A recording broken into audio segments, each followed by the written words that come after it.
This is Wargamer Sean, and we're here with part 4 of the Tau. Um, part 5, I guess, because we did intro, HQ, troops, and elite. So yes, we're on part 5. I apologize. Part 5, which is the fast attack section. So let's get at it. This is the 7th edition Codex. The drones are the first fast attack section. They're 56 points. They come with 4 gun drones. Now, they're twin-link pulse carbines, which aren't bad. Strength 5, AP 5. So, I think they're good. The drones are relentless. They're initiative 4, so the highest initiative for pretty much anything in the game, most things in the game, for Tau, because they're 10 of low initiative. Now, you can include up to 8 additional gun drones for 14 points a model.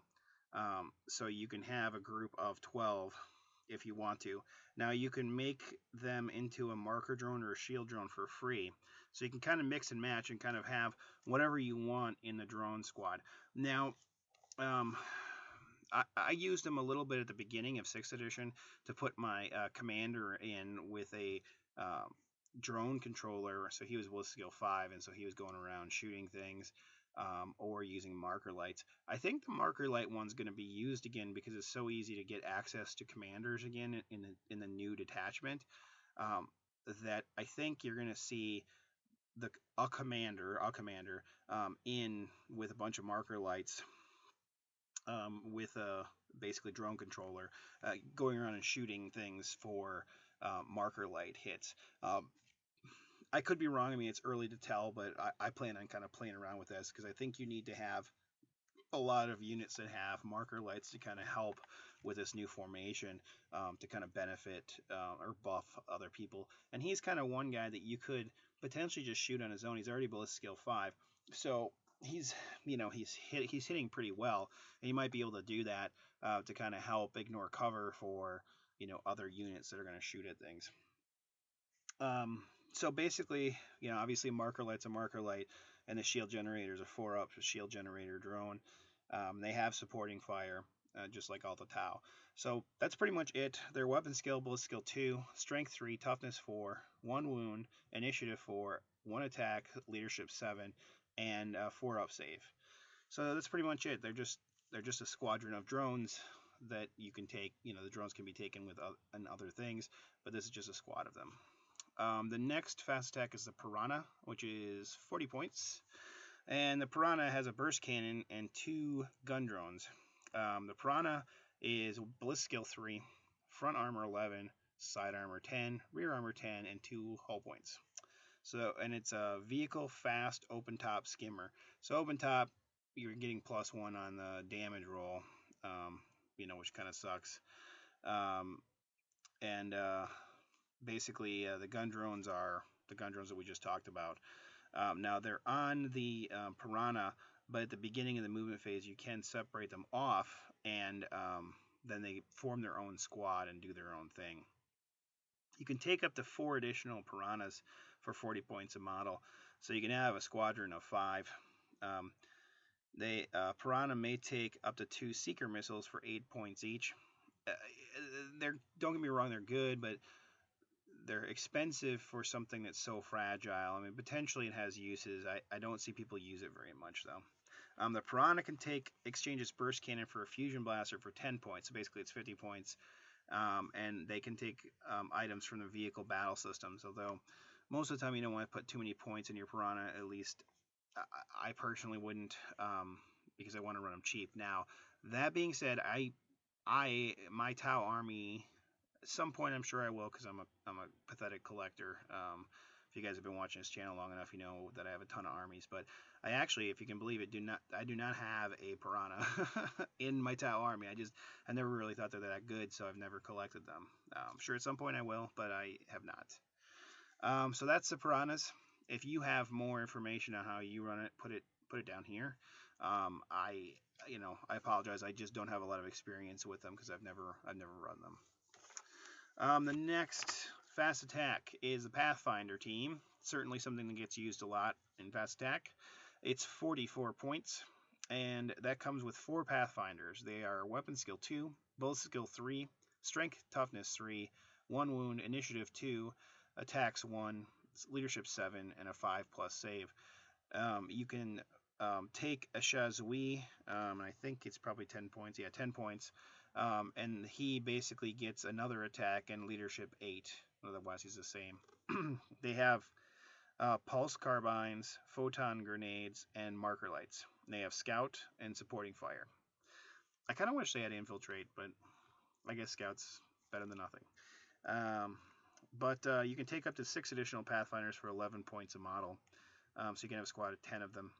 You may include a recon drone for 28 points, and a grav inhibitor drone, and or a pulse accelerator drone for 15 points. Now the grav inhibitor drone is, I'm going to look to make sure, because 6th edition it kind of changed, but so basically it's grav wave projector. I'm assuming that means it's going to be the same as the, but let me just check. Sorry. Grav. Start of enemy assault phase, nominate enemy within 12 inches, and then roll D3. If during the assault phase the nominated attempts to assault, then reduce its charge move by the result of the D3 to a minimum of 0. So that's actually a little different than it used to be. It used to just to kind of have everybody's charge range, but now you have to nominate a unit, and then it takes D3 inches off of them if they're within 12 to kind of help or hinder them getting into close combat. I don't know, for 15 points, I don't think that's really does that much, so I probably honestly wouldn't do it. I'd probably use the dark guy, HQ guy, and just kind of move out of the way if you can. The pulse accelerator drone, let's see.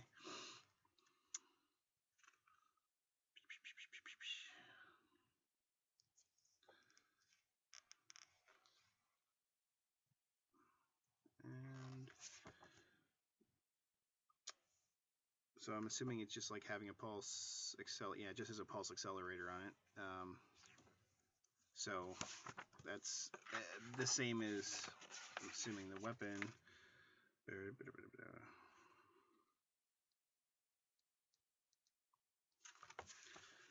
Sorry guys, I'm just trying to look this up so I don't tell you guys wrong. Pulse accelerator. All pulse weapons in the unit contain at least one pulse accelerator. Increase their maximum range by 6. Oh, actually, I apologize, I was wrong on that. So pulse accelerator actually increases the range of the pulse weapons by 6 inches, which is actually kind of nice, but most of the time you're probably going to be shooting your marker lights, but it's not bad for 15 points. It's not terrible. Now the recon drone, that one is 28 points, which is really expensive. That has a burst cannon, a homing beacon, and a positional relay. So the homing beacon kind of helps if you're deep striking, especially if you're going to run a lot of suits. Let's see. Trying to see. Sorry.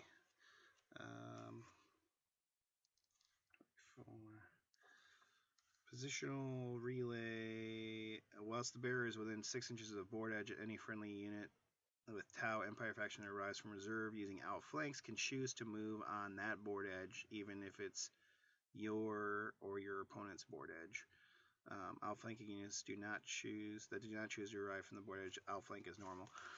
So, boy, I mean, it's actually not terrible, but it's 28 points. But I mean, I never used it last edition, but with this edition, if you're running a lot of suits, it may be worthwhile potentially running it. I don't know. I've not used it, and I have the model. Actually, put it together, but I never painted it because I never used it. But it has potential to be used. Sorry, the delays there, but the Pathfinder team can take a Devilfish. I think Devilfish is a little overpriced for what it does, so I don't see the reason for using it. You can do the Bonding Knife Ritual for 1 point in a model. The Pathfinder says we can take up to 2 drones from the drone list, so you could take another marker light drone if you wanted to, and maybe potentially be worth it. Although 15 points, you can just pay 11 points for another Pathfinder, so I probably wouldn't do that. Maybe a shield drone just to eat hits. I don't know. I probably wouldn't take him, to be honest. Devilfish is next, and they're moving all of the designated transports into the fast attack since 7th edition started, so no surprise here, it's in the fast attack section. The Devilfish is 80 points. It comes with a burst cannon and 2 gun drones. The ballistic skill 3, front armor 12, side armor 11, and rear armor 10. It's 3 hull points. It's a skimmer tank transport, so it's not fast, it's just a skimmer. I never understood why they don't make it fast, but it isn't. It has a 12 model capacity, but it may not transport models with bulky, very bulky, or extremely bulky special rule. It has no fire points. It has 1 access on each side and 1 access in the rear. It may exchange both of its gun drones for a twin-link smart missile system for 10 points. It may take up to 2 seeker missiles for 8 points each, and may take vehicle battle systems. Normally we probably want to keep it cheap, but I can see people running the smart missile systems for 10 points because it is something that ignores line of sight and ignores cover, so it's a good system. If you're going to run the Devilfish, it may be worth the 10 points for that, although I think they're a little high priced as it is, unfortunately. The next one is a Sunshark Bomber. It's 160 points, and it is ballistic skill 3, front armor 11, side armor 10, rear armor 10, 3 hull points, flyer vehicle. It has an interceptor drone that is weapon skill, ballistic skill 2, strength 3, toughness 4, 1 wound, initiative 4, attacks 1, leadership 7, and a 4+ save. And it's a jetpack drone infantry. It has it's 2 of them that are on the bomber, and the Sunshark bomber has a pulse bomb generator, which they kind of fixed the rules for a little bit. Missile pod, networked marker lights, so basically they can fire their marker lights first, and if it hits, they can use it. And then they have 2 seeker missiles, and then the 2 drones have twin-linked ion rifles. Now, special rules: a drone has interceptor, skyfire, and supporting fire. And also has afterburners. Interceptor drones can turbo boost as if they were jet bikes.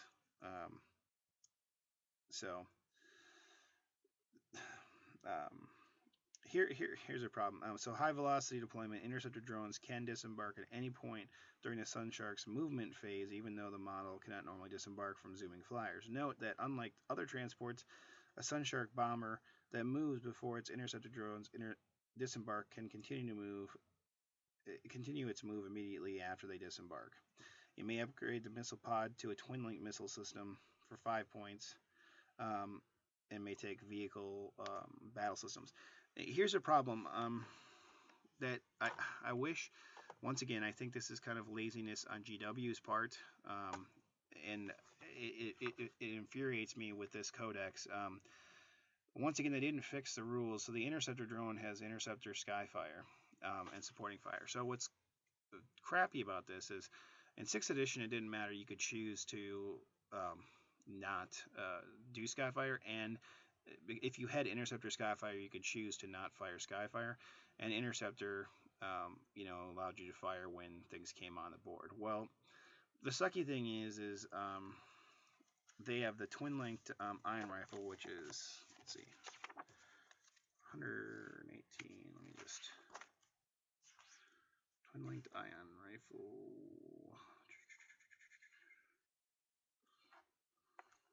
So they have a 30-inch range, strength 7, AP4 rapid fire, or 30-inch strength 8, AP4 overcharged, heavy 1 blast gets hot. Now the problem is that they didn't fix it again.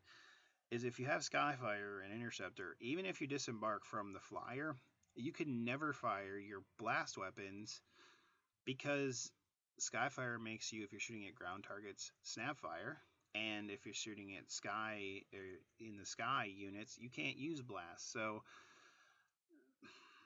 there's no way they can ever use the blast weapon. They needed something to fix it. I was hoping they could have reworded this a little bit to make it go, oh yeah, hey, if it wants to not fire Skyfire, it can. Then that would make sense and you could use it. So once again, they missed their opportunity to kind of make the Sunshark bomber not all that good. They could have made it better, in my opinion. Anyway, moving on. The next one is a Razorshark Strike Fighter. This is 145 points. It's weapon skill, ballistic skill 3, front armor 11, side rear armor 10, just like the Sunshark bomber. The Razorshark has 3 hull points too, and it's a flyer. It has a burst cannon and a quad ion turret and 2 seeker missiles.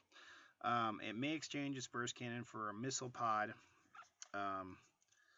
which, let's see, 118. I didn't talk about that in the last one either. Well, the missile pod should be just strength 7, AP 4, assault 2. Yeah, because it's not high yield. So for 145 points, you can basically have a missile pod, a quad ion turret. I don't know. I mean, for the points you're spending on both of these flyers, you can get something else cheaper as a suit that can do just as good a job and cheaper than this. So both of these flyers, unfortunately, I think once again, I've kind of, GW kind of missed the mark on them, and I don't think they're going to be used that much, in my opinion. Now, the last fast attack, which is also another sad one, because I want them to be good, is the Vespid Stingwings. They're 72 points. They have a neutron blaster, which is 18-inch range, strength 5, AP 3, assault 1 weapon. So, it can take down Marines, and that's great, but their weapon skill was skill 3, their strength 3, toughness 4, so they're tougher than most of your Tau. 1 wound, initiative 6, great, they're initiative 6, that's great, but their weapon skill 3. They only have 1 attack each, and they have 1 attack, leadership 6, which is terrible, and a 4+ save. You can upgrade one of your Vespid Stingwings to be a strain leader for 10 points, which you pretty much need to do, because he's leadership 9 and he's got 2 attacks. The attacks don't really matter that much, but the leadership 9 is important. So if you're going to run him, you kind of need to do that. So that's 82 points right there for 4 guys that, are kind of meh. You can have up to 8 additional Vespid Stingwings for 18 points a mile. So 18 points for these stats, and Space Marines are 13 points. Do the math, it doesn't make any sense. These guys should have been a lot cheaper. They are jump infantry. The strain leader's a character. They have hit and run, which is awesome because they're initiative 6. They're fleet. They have move through cover, and they have stealth ruin. So the cool thing is, if their jump is if they land in terrain, they have move through cover, so they don't have to take a dangerous test, which is nice. And they have stealth ruins. It's an added bonus. It's not super great. I mean, you usually have ruins on the board, and this is where my local meta is. But the problem is because they're so expensive, I think they're good. And if they were in another army, they'd probably be used more. But in Tau, they're just too expensive for what you get. So I don't think you're going to see them. And unfortunately, the way the detachment works, the new detachment, I don't think you're going to see the formation that has the Vespids and the Kroot that much, because it's not that good. So that's the Vespids again, and another chance to make them better, and they didn't, which is too bad. So that's the end of the fast attack section for Tau, the 7th edition. We're going to go into heavy support next, and then following that, we're going to go through the formations. And then probably after that, we're going to go through the campaign book that came out at the same time and go through that. So until next time, keep on wargaming and take care, guys. Thanks for tuning in.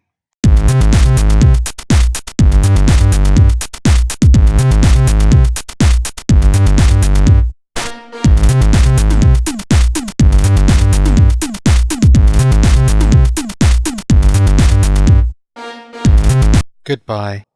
Goodbye. Goodbye. Goodbye. Goodbye. Bye-bye. Goodbye. See ya. Bye for now. Bye for now. Goodbye. I like bottoms.